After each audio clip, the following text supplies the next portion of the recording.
Hi, I'm Laura Bryan. I'm the owner of Lamprey Media. I'm here to give you my 5 tips for starting a new service business. Tip 1, automate your time tracking and invoicing. So when I first started my business, I found it very difficult to do invoicing. It took me hours. That and all my time tracking, I was just writing it down on paper, or I feel like I didn't have a central place to even keep all those notes stored. So it took me a couple hours just to find all the places that I wrote down my time, and then from there I would manually create an invoice, and it just took me forever.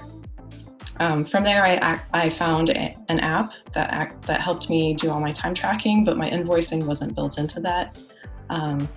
So I still was kind of manually moving my hours from the time tracker to my invoicing. And then, so a friend of mine told me about an app called Harvest, which has both time tracking and invoicing all put together. I found it to be a much easier interface than all the other time tracking apps. It worked best for me. Super easy to stop and start in my time. And then with one push of the button, I can have all my invoices made and sent off to my clients. Tip number 2, set up a staging site. Setting up a staging site is the best way to test any updates that you are applying to your WordPress site. It's also a really great way to put in new content, make sure that it's going to look great before you publish it to your live site.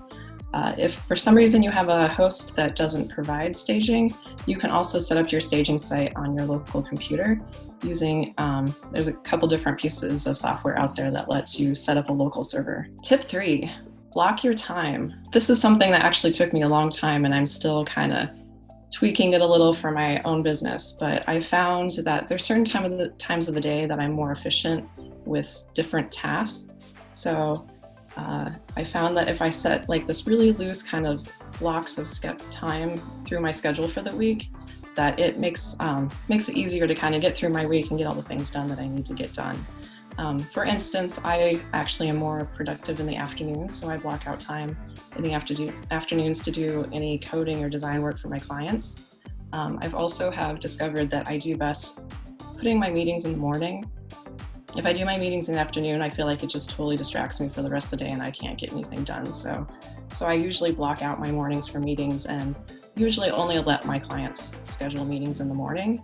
And the last thing I do is I have a day, and it's usually Monday, where I focus on my business. So it's like the day that I do all my invoicing, or do those little things that you have to do to keep your business running and are not billable to your clients. Tip number 4, create an intake questionnaire. This is something I actually did with my first client, but I think I only had like 10 questions on the questionnaire, and I quickly learned that 10 questions was not enough to get all the information that I needed to create the best website for my client. We had a lot of back and forth, and so with every client, I actually expand the amount of questions I put on there, and they're very detailed. Tip number 5, find a community. So when I first started working for myself with my business, I found myself to be at home a lot by myself, and definitely missed that, what I was previously used to be in the office with a bunch of people. So I started seeking out different meetups, and I actually went to several meetups before I found the community that I now lean on now. It is a great way to get feedback, both about running a business, but then also feedback, because I'm really active in the WordPress community. It gives me people that I can go to and be like, hey, I'm really struggling with this issue. Has anyone run into this issue before?